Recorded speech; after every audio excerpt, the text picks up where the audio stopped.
মৌলভীবাজারের রাজনগর উপজেলার একামধু বেড়িবাঁধ এলাকায় বন্যা কবলিত মানুষের পাশে দাঁড়িয়ে ত্রাণ সামগ্রী বিতরণ ও বিশেষ মেডিকেল ক্যাম্প পরিচালনা করেছে সিলেট রেঞ্জ পুলিশ।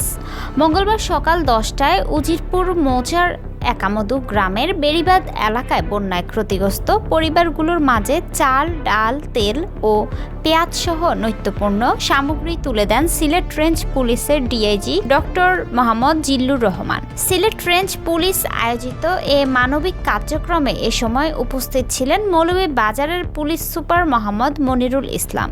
এছাড়াও উপস্থিত ছিলেন সিলেট রেঞ্জের অতিরিক্ত ডিআইজি মোহাম্মদ আনারুল হক, পুলিশ সুপার মোহাম্মদ শরীফুল ইসলাম এবং পুলিশ সুপার আমিনুল ইসলাম। এ সময় বন্যা কবলিত 100টি পরিবারের মধ্যে চাল, ডাল, ভোজ্য তেল, পেঁয়াজ, লবণ, আলু, চিড়া, মুড়ি ও বিস্কুট সহ প্রয়োজনীয় খাদ্য সামগ্রী বিতরণ করা হয়। পাশাপাশি মৌলভীবাজার পুলিশ লাইন্স হাসপাতালের চিকিৎসকের তত্ত্বাবধানে বিশেষ মেডিকেল ক্যাম্প পরিচালনা করা হয়। ক্যাম্পে বন্যার্থদের প্রয়োজনীয় চিকিৎসা সেবা প্রদান, ওষুধ, ওরসালাইন এবং বিশুদ্ধ পানির জন্য পানি বিশুদ্ধকরণ ট্যাবলেট বিতরণ করা হয়। এ সময় ডিআইজি ডক্টর মোহাম্মদ জিল্লুর রহমান বলেন, দুর্যোগে ক্ষতিগ্রস্ত মানুষের পাশে দাঁড়ানো বাংলাদেশ পুলিশের মানবিক দায়িত্ব।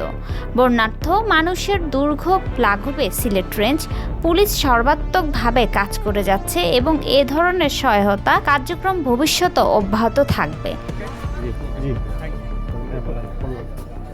বাংলাদেশ পুলিশ আইনি সহায়তার পাশাপাশি মানবিক সহায়তা প্রদানের বদ্ধপরিকর। এরই প্রেক্ষিতে সিলেট রেঞ্জ এবং রেঞ্জের সকল পুলিশ সদস্যদের পক্ষ থেকে আমরা মানবিক সহায়তা প্রদানের জন্য এবং স্পেশাল মেডিকেল টিম গঠন করে সেই টিম ফ্রি চিকিৎসা সহ ঔষধ সামগ্রী বিতরণ করতে বাংলাদেশ পুলিশ সর্বদা জনগণের পাশে আছে, থাকবে ইনশাআল্লাহ। ত্রাণ ও চিকিৎসা সেবা পেয়ে স্থানীয় বন্যার্থরা সিলেট রেঞ্জ পুলিশ ও মৌলভীবাজার জেলা পুলিশের প্রতি কৃতজ্ঞতা প্রকাশ করেন।